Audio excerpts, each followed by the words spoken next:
नमोऽस्तु रामाय स लक्ष्मणाय देव्यै च तस्यै जनकात्मजायै। नमोऽस्तु रुद्रेन्द्रियमानिलेभ्यो नमोऽस्तु चन्द्रार्कमरुद्गणेभ्यः। रामं रामानुजं सीतां भरतं भरतानुजं सुग्रीवं वायुसूनुं च प्रणमामि पुनः पुनः। गुरुर्ब्रह्मा गुरुर्विष्णु गुरुर्देवो महेश्वरः गुरु साक्षात् परब्रह्म तस्मै श्री गुरुवे नमः। मैं डॉक्टर अरुण कुमार त्रिपाठी, प्राचार्य श्री कल्लूमल संस्कृत महाविद्यालय, चावल मंडी, कानपुर नगर। इस समय कोरोना वायरस के कारण शिक्षण कार्य बड़ा प्रभावित हो रहा है। बहुत अंतराल हो जाने के कारण हमारे छात्रों की शिक्षा व्यवस्था अस्त व्यस्त चल रही है। जैसा कि शास्त्रों में कहा गया है, यदि वांछस मूर्खत्वम ग्रामे तिष्ठ दिनत्रयम्। यदि कोई व्यक्ति शिक्षण कार्य से, शिक्षा कार्य से विरत हो जाता है तो विद्या का लोप होने लगता है।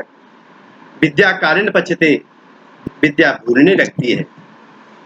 परीक्षा समय सन्निकट है, इसको दृष्टि में रखते हुए हम आज से शिक्षण कार्य प्रारंभ करना चाहते हैं। इसके पूर्व हमारे व्हाट्सएप ग्रुप में हमारे जो गुरुजन, आचार्यगण, मित्रगण जो जुड़े हुए हैं, उन सबका हम अभिनंदन वंदन करते हैं। हमारे शिक्षा गुरु श्री डॉक्टर केदारनाथ त्रिपाठी जी, व्याकरण विभागाध्यक्ष, संपूर्णानंद संस्कृत विश्वविद्यालय वाराणसी, स्वनाम धन्य, हमारे इस ग्रुप में जुड़े हुए हैं। उनका आशीर्वाद लेकर के और हमारे जो गुरुजन बंद हैं, आचार्य वृंद हैं, सबको प्रणाम करके इस कार्य को हम प्रारंभ कर रहे हैं। जैसे कि भारत से प्रतिष्ठिते संस्कृतम संस्कृति तथा, ये हमारी एक सूक्ति है कि हमारे भारतवर्ष की ये दो पहचान है। भारत से प्रतिष्ठित दो चीजें, संस्कृतम माने संस्कृत भाषा, देव भाषा, एवं संस्कृति यहाँ की सभ्यता, यहाँ की परंपरा। संयोग से हमारी उत्तर प्रदेश सरकार ने इसी को दृष्टि में रखते हुए परंपराओं को जीवंत रखने के लिए इस वर्ष से पाठ्यक्रम में ज्योतिष, पौरोहित्य, कर्मकांड आदि विषयों को भी सन्निहित किया है, इस पे जोड़ा है। यद्यपि शास्त्रीय आचार्य में पहले संपूर्णानंद संस्कृत विश्वविद्यालय से पुराण इतिहास में पौरोहित्य आदि विषयों में स्नातक, परास्नातक उपाधियां मिलती थीं, लेकिन उत्तर प्रदेश सरकार ने इस वर्ष से पाठ्यक्रम में ये विषय जोड़े हैं। यही उनका दृष्टिकोण है, माननीय मुख्यमंत्री जी का, शिक्षा मंत्री जी का, हमारे अधिकारियों का, कि हमारे देश की संस्कृति अक्षुण्ण रहे, हमारे संस्कृत के जो आचार्य हों वो संस्कृति के मार्ग को प्रशस्त करते रहें। इसीलिए हम अपने छात्रों के लिए, हमसे जुड़े जो लोग हैं, उन माननीयों के लिए भी ये कहना चाहेंगे कि सप्ताह के 3 दिन, आज से सोमवार, मंगलवार, बुधवार, 3 दिन संस्कृत भाषा पर उसकी व्याकरण, अनुवाद करने की प्रक्रिया और पाठ्य पुस्तकों आदि के विषय में विवेचन करेंगे। 3 दिन भारतीय संस्कृति पर, जैसे कि पुराणों की चर्चा, कर्मकांड की चर्चा, पौरोहित्य का विषय, पौरोहित्य कैसे किया जा सकता है, इस वीडियो के माध्यम से हम करके दिखाएंगे। वेदी कैसे बनाई जाए, पूजा की थाली कैसे तैयार की जाए, आदि विषयों पर प्रकाश डालेंगे। संस्कृत भाषा, जैसे किसी भी कोई भाषा पढ़ते हैं आप, तो उसकी वर्णमाला होती है। हमारी संस्कृत भाषा की वर्णमाला है माहेश्वर सूत्र। 14 सूत्र माहेश्वर सूत्र कहलाते हैं। ये संस्कृत की वर्णमाला भी है और यहीं से व्याकरण प्रारंभ होती है। मुखम व्याकरणम स्मृतम में कहा गया है कि व्याकरण जो है संस्कृत भाषा मुख है। इसी के माध्यम से हम किसी भी शास्त्र को पढ़ सकते हैं, समझ सकते हैं। एक पुरानी युक्ति है, ये कौमुदी यदि आयाति वृथा शास्त्रे परिश्रमः, कौमुदी यदि नायाति वृथा शास्त्रे परिश्रमः। यदि कौमुदी आपको आती है, कौमुदी क्या है? व्याकरण सिद्धांत कौमुदी, वैयाकरण सिद्धांत कौमुदी। यदि ये आती है तो सब कुछ आता है, और यदि कौमुदी और व्याकरण ये सब आपको नहीं आते हैं तो चांचना पड़ते रहे, शास्त्र समझ में नहीं आएंगे।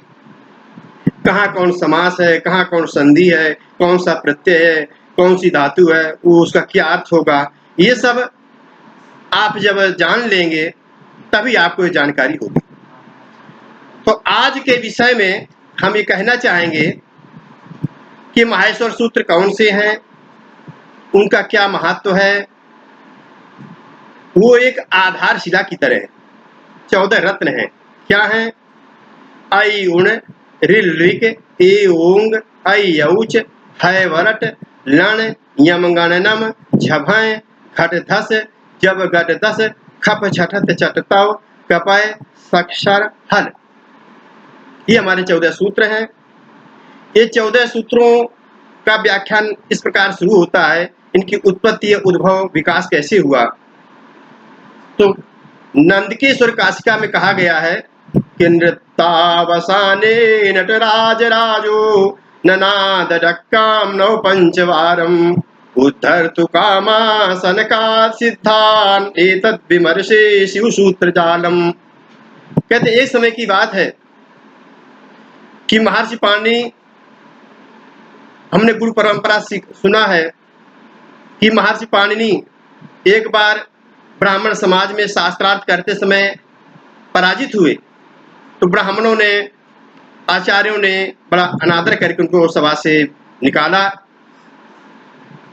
सम्मानित व्यक्ति का सभा में अपमानित होना एक मृत्यु के समान होता है। तो शास्त्र ज्ञान के लिए, शब्द ज्ञान के लिए, शब्द ही ब्रह्म है, तो महर्षि पाणिनि ने तपस्या किया। उसी क्षेत्र में सनकादिकों के अंदर ये आया कि मैं ब्रह्म ज्ञान करना है। तो ब्रह्म ज्ञान की इच्छा से उन्होंने भी तपस्या किया। एक ही देश में, एक ही काल में महर्षि पाणिनि और सनकादिकों ने तपस्या किया भगवान शिव को प्रसन्न करने के लिए, क्योंकि ज्ञान के देवता भगवान शिव ही माने गए हैं। ज्ञान भूमि काशी को माना गया और ज्ञान के अधिष्ठान देवता भगवान शिव हैं, देवी मां शारदा हैं। जब दोनों की तपस्या परिपक्व हुई, वर प्रदान करने के लिए भगवान शिव प्रकट हुए। नृत्तावसान है नटराज राजो, उनके बीच में आकर के उन्होंने 14 बार डमरू बजाई। तो एक है ना, जाकी रही भावना जैसी प्रभु मूरत देखी तिन तैसी। जैसी जो भावना होती है वही उसको समझ में आता है। उस 14 बार डमरू बजाने से सनकादिकों को ब्रह्म ज्ञान हो गया तथा महर्षि पाणिनि को 14 सूत्रों का अनुगमन हुआ, उनको ज्ञान हुआ। उन 14 सूत्रों के आधार पर उन्होंने अष्टाध्यायी का प्रणयन किया, उसकी रचना किया। अष्टाध्यायी में लगभग 4000 सूत्र हैं। सर्वप्रथम इन 14 सूत्रों से प्रत्याहार बनते हैं। आई उण, जैसे अण प्रत्याहार है तो आ से लेकर अणा तक, आ ई उ 3 वर्ण इसमें आएंगे। इन 14 सूत्रों को जो अंतिम वर्ण है वो संज्ञक है, वही सीमा का काम करते हैं। अंतिम वर्ण से प्रत्याहार कभी प्रारंभ नहीं होता है, उससे अंत होता है। कभी प्रारंभ के वर्ण से, कभी मध्य के वर्ण से ये प्रत्याहार शुरू होते हैं। इनसे 42 प्रकार के प्रत्याहार बनते हैं। रा प्रत्याहार जोड़ 43 प्रत्याहार बनते हैं। तो आ ई उण, ये जब अण कहेंगे एक संक्षेपीकरण है। हम 14 सूत्रों को संक्षेप में कहना चाहें तो कोई अल प्रत्यार कह दें। अल प्रत्यार कह देने मात्र से आ से लेकर ला पर्यंत जितने वर्ण हैं सबका समावेश हो जाएगा।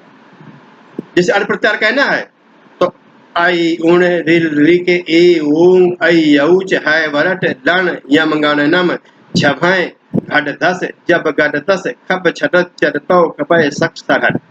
अब इनमें क्या है, अंतिम 14 सूत्रों को जो अंतिम वर्ण है इस संज्ञक, उन 14 वर्णों को हटा करके शेष वर्ण सब इसमें गिन लिए जाते हैं। दूसरा उदाहरण देते हैं, जैसे मान लीजिए आपको अक प्रत्यार बनाना है तो आ से लेकर के जब तक का न मिल जाए तब तक चल, आखिरी में का जब तक न मिल जाए तब तक चलते जाइए इसमें। अब इसमें क्या 14 सूत्र विधिवत कंठस्थ होने चाहिए, कहीं से कोई पूछ दे आना चाहिए। अब चलिए, अब देखिए जो प्रत्यार बता रहे हैं ये पूर्व मध्यमा में प्रथमा में प्रत्याहार भी पूछे जाते हैं। और देखिए हम आज से जो संस्कृत भाषा को लेकर के व्याख्यान शुरू करेंगे, ये व्याख्यान हमारा जो पूर्व मध्यमा के लोग हैं, उत्तर मध्यमा के लोग हैं, शास्त्री के हैं, आचार्य के हैं, सबके काम का है। क्योंकि कहा गया कि कौमुदी कारकावधि, कौमुदी कारक प्रकरण तक कठिन है और बहुत महत्वपूर्ण है। क्योंकि हमारे कोर्स में जितने प्रक्रिया ग्रंथ और लाक्षणिक ग्रंथ चलते हैं वो केवल कारक तक ही व्याख्यान ज्यादा है। यथा हमारी प्रौढ़ मनोरमा है जो शास्त्री में चलती है सभी खंडों में, उसमें इसी सिद्धांत कौमुदी की व्याख्या है। इसके बाद में शेखर है, वो भी इन्हीं सूत्रों की व्याख्या है, विस्तृत व्याख्या है। महाभाष्य तो आकर ग्रंथ है, महाभाष्य को लेकर भट्टू दीक्षित ने, सभी आचार्यों ने उसी को प्रमाण मान करके और सब अपना व्याख्यान दिया है, लेखन कार्य किया है। अब देखिए प्रत्यार के विषय में जो हम बता रहे थे, अक प्रत्यार है, आ ई उ आना छोड़ देंगे, रिल री का। अब इन 14 सूत्रों में एक दो विभाजन अलग अलग विशेष प्रकार से। अच्छा, स्वरा, अच प्रत्यार में सारे स्वर आ जाते हैं, आई उण रिल रि के ए ओंग ऐ औच। बस प्रत्यार बनाते समय इतना ध्यान दें कि हल वर्ण से, इस संज्ञक वर्ण से प्रत्यार कभी शुरू नहीं होता है, और अंत में जो वर्ण है वो इस संज्ञक जब मिल जाए तो वहीं रुक जाइए। सभी वर्णों को लिख लीजिए। अब बीच में जो हलंत वर्ण है, 14 सूत्रों के अंतिम वर्ण है, उनको आप न जोड़ें। तो अच प्रत्याहार में सभी स्वर आ जाते हैं और हल प्रत्याहार में सारे व्यंजन आ जाते हैं। बड़ा अच्छा गठन है इनका, बड़े वैज्ञानिक ढंग से इनका गठन है। भगवान शिव ने इतने वैज्ञानिक ढंग से इनका गुंफन किया है, इनको जोड़ा है कि प्रथम वर्ण जैसे पंचवर्ग हैं, उनका प्रथम एक जगह है, तो तृतीय एक जगह है, चतुर्थ एक जगह है। अब जैसे हल प्रत्याहार बताते हैं, सारे व्यंजन इसमें आ जाएंगे। है वरट लण यम गणनम झभय घट धस जब गट दस खप छटत चटतौ कपय सक्षर हर। अब देखिए इनमें भी सर उस्माना है, जो सर प्रत्याहार में सब उस वर्ण आ जाते हैं। एणु अंतस्था, एण प्रत्याहार में अंतस्थ वर्ण सब आ जाते हैं। ये 14 सूत्र हमारी वर्णमाला तो है ही, इसके साथ साथ शास्त्रों में ये कहा गया है, महाभाष्य में कहा गया है, अस्य परायणे सर्ववेद परायणजम फलम भवति। जो इन 14 सूत्रों को पढ़ लेता है प्रतिदिन, वो चारों वेदों को पढ़ने का फल प्राप्त करता है। इन 14 सूत्रों को पढ़ करके जो भगवान शंकर में जल चढ़ाता है वो रुद्राभिषेक का फल प्राप्त करता है, शिव जी कृपा को प्राप्त करता है। यदि किसी को कुदृष्टि लग गई हो, दृष्टि बाधा हो, ज्वर हो, आदि व्याधियों में भी इन 14 सूत्रों को पढ़ करके वो अपनी दुविधा को, अपने कष्ट को दूर कर सकता है। जो नित्य प्रति इनका पाठ करता है हमेशा सुखी और संपन्न रहता है। आज अल्पारंभ क्षेम करा, कहते हैं कोई प्रारंभ जो छोटा होना चाहिए। आज हम इन 14 सूत्रों का व्याख्यान दे करके, इनका महत्व बतला करके आज यहीं विराम लेते हैं। हरिओम तत्सत।